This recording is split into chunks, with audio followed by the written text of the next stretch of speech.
Hi, this is Scott Garibay, and today we're going to be talking about Bernie Sanders and his 2020 presidential run. I'm going to talk about his strengths, and I'm going to talk about his weaknesses. All right, so let's get into it. So first, who is Bernie Sanders? One, he is an independent congressperson for specifically Vermont, and he's been that for well over 15 years. He is absolutely a dyed-in-the-wool Washington insider. So he is fully a Washington insider. There's really no way around that. I do think that's a problem. I think, you know, in the old days, being a politician was an advantage. Now it's absolutely a disadvantage. So that's something that Bernie's going to have to overcome, being a Washington insider. I think the vast majority of the public do not like Washington insiders. And he qualifies as a Washington insider by virtually every single metric. All right, let's keep it moving. But I do want to take a minute and say he is a public servant. Like, he has given his life to serving as a politician, and when I look at what he's done, I can see that he's trying to make people's lives better. And I'll stop also and say, I was kind of dismissive of Bernie because he had already lost once, but I've been able to recognize, just by watching the 2020 election, the 2020 presidential election run-up that we're in right now, the race toward the primary, that he has really captured the hearts and minds of millions of people, and that he has very dedicated fans of Bernie himself, fans of Bernie's message, and people who believe in him, right? And so I've seen that at the general level, where, you know, just you could see it through the media coverage of him, but I've also seen it on my own videos. Every time I've talked about Bernie, people come forward who are really passionate about Bernie. One thing that's really nice is they're you know, whenever you talk about politics, there can be some really caustic whiplash, you know, backlash. And Bernie people are really nice. They're really smart, and they're willing to engage in conversation. So I have a lot of respect for Bernie's followers. All right, so let's keep it moving here. All right. So the next thing about Bernie is, the next thing about Bernie is he already lost once. He ran. He had a very, very public run in 2016 against Hillary Clinton, and that ended with a lot of people thinking that the Democrat Party was extremely unfair to him, and that they had really the Democrat Party had unfairly given Hillary Clinton advantages, and it was also at the macro level agreed upon that Bernie hadn't been given a fair shake.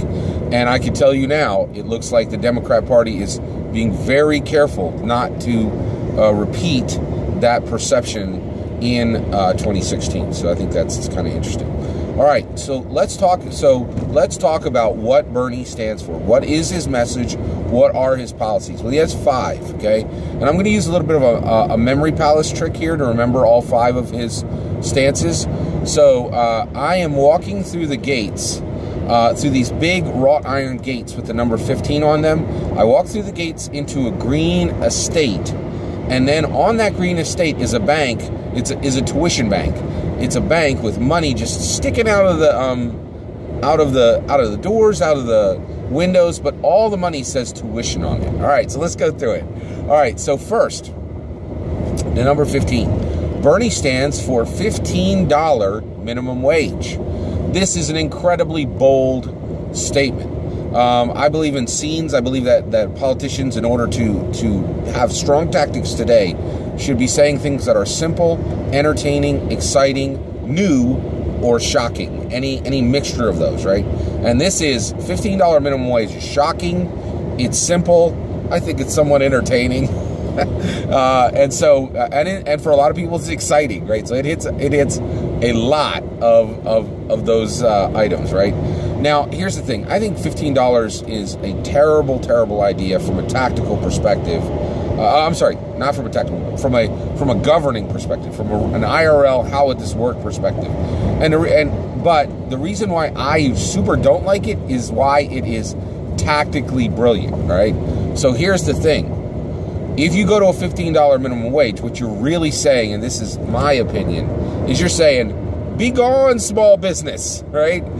Small businesses just die at a $15 minimum wage. I mean, in mass numbers, right? And the reason why is most small businesses scrape by on margins of 2 to 10%, right? And a $15 minimum wage doubles or takes from 2/3 to, or makes or increases by half or 1/3 the minimum wage in most states, right? The other thing is, I started working when I was 12 years old. I pay, and I was earning money from when I was 12, right? And between the time I was 12, I had a job as a newspaper, as a newspaper boy. As a paper boy. I had a job as cleaning up kennels for dogs. I had a job at a place that had go-karts and a water slide, so like a fun park, right? And I'll tell you right now, the work I did there, that did not deserve $15 or even the $15 equivalent in between 1982 and 1988. No way. I did work hard, but absolutely nobody should be paying somebody, $15 an hour or the equivalent of to be driving go-karts around. Like, come on, it was ridiculous. So I think it's a bad idea. Now, tactically though, it's brilliant because it's a scorched earth policy, and people love scorched earth policies today. Like you're saying, I will shut down half the small businesses on Main Street. It shows people from a tactical perspective, winning the primary, that you are serious and that you really, when you say you mean change, you really mean change. And I do think that Bernie means change. He will not hesitate to put in a $15 minimum wage, and that will absolutely shut down a lot of Main Street small businesses. All right. Bernie's second is Green New Deal. Bernie stands for the Green New Deal. Now, I have an entire video saying exactly what's in the Green New Deal, but I'll super summarize it right here. So the Green New Deal is the government gives you a job, the government gives you health care, the government gives you college, and then every car, building in America runs on clean energy. All farmers and ranchers change the way they do agriculture, and everything runs on clean energy. Clean energy means zero emissions, renewable, right? And then in addition to that, this is amazing. The Green New Deal promises to massively spur growth in manufacturing, and all that manufacturing, not just the amount of manufacturing we're doing now, not even restoring what we had, but massive growth in manufacturing is all going to be done with with clean energy, right? It's like, come on, man. Now, again, I think the Green New Deal is a terrible idea, and the reason why is I don't want to tear down half the buildings that exist in America. I don't want to get rid of hundreds of thousands or low millions of vehicles that work perfectly fine, and I don't want to take industries that have existed forever. That I don't like, industries like petroleum and coal, right, where there are traditions and there are American towns that are completely founded on the finances of these industries, and get rid of them permanently, right? And I don't want to do that in a 10-year national mobilization, which is exactly what the Green New Deal is. So I think GND is a terrible idea, right? Bernie is for Green New Deal, right? From a tactical perspective, it is brilliant because it is simple and it is shocking, right? And it is scorched earth. It is Bernie saying, I'm going to break some eggs to make this omelet. You know what I mean? Like, and it shows people that you're serious. So it is an incredibly bold statement, right? And so, from a governing perspective, horrible idea. From a tactical win the primaries perspective, brilliant idea, right? It's being for the GND. It's going to help win the Democrat primaries. It will help, right? It would be helpful. All right, so let's keep it moving. All right, next is the estate. Bernie is for increasing the estate tax, right? Terrible idea from a governing perspective. Terrible idea from a tactical perspective. It's complicated, and most Americans believe that someday they'll be rich. A lot of people believe they're going to get there by working hard. A lot of people believe they're going to get there by getting a Powerball ticket, right? But most Americans think they're going to be rich someday, right? So nobody really likes the idea of paying taxes their whole life and paying double taxes when they're dead, right? Terrible idea from a governing perspective. Terrible idea from a tactical perspective. Okay, all right.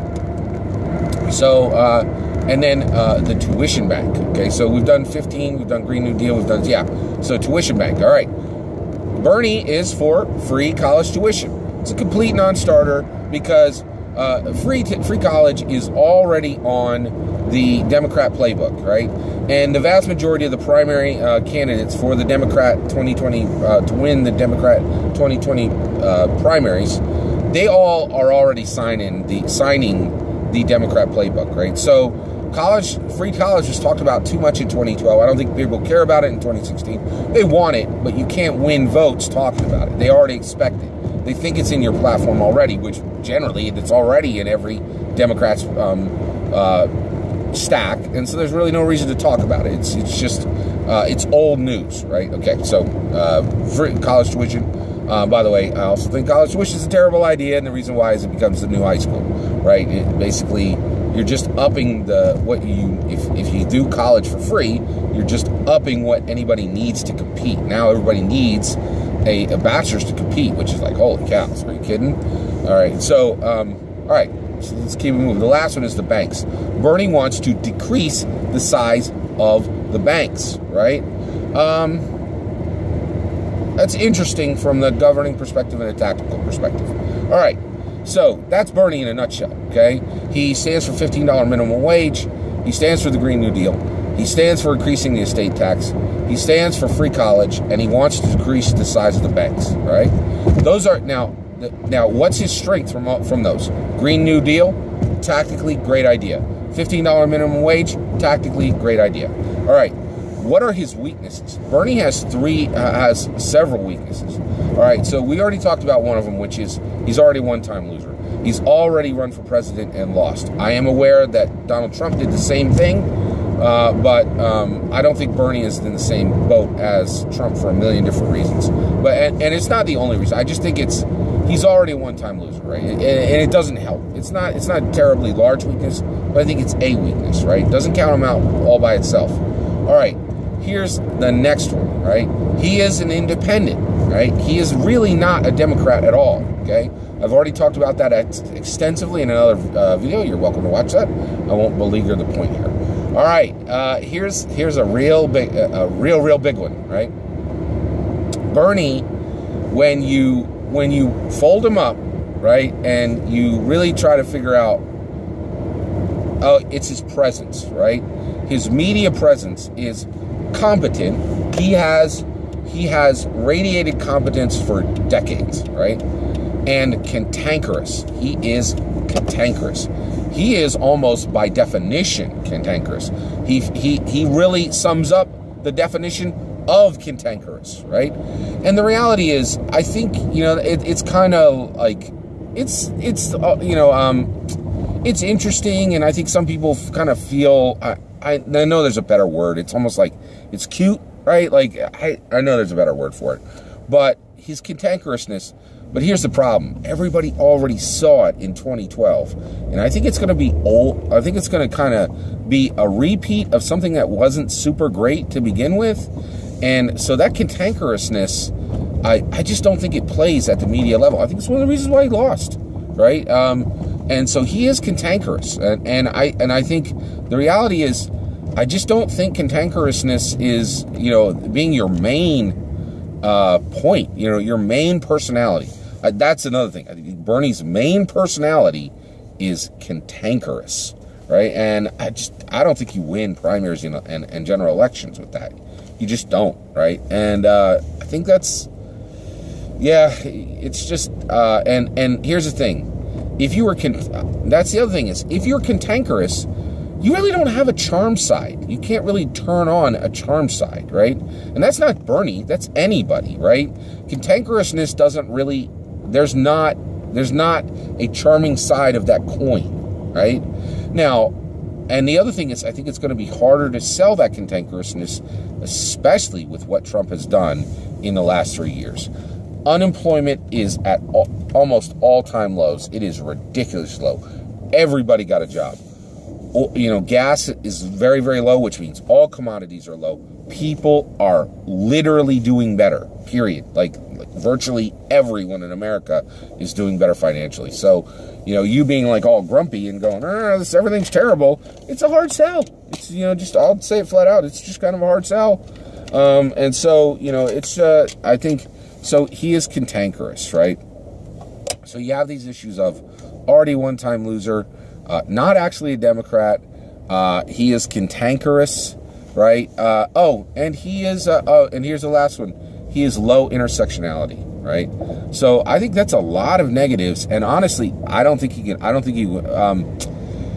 am 100% aware he is the #1 person in the primaries to win the primaries right now, which is incredibly surprising to me, right? And I will say, I think, you know, I'm tempted to underestimate Bernie. I'm very tempted because I really feel like you can write him off now. He's a Washington insider. I really, and the other, there's one more weakness he has: consistency. He has consistency. And you're like, how's that a weakness? Here's why. If you're consistent and you already showed everybody what you got in 2012, and you're going to be consistent and you're going to do things based on what you actually believe, right? Which is exactly what Bernie's going to do, right? If it was right in 2012, he's going to stand for it in 2016. He's not going to change his principles. That is different than Trump. Trump lost in 2012. I'm pretty sure it was 2012. Maybe it was 2008. But when he showed up in 2016, he was a completely different dude with way different ideas and way different stances.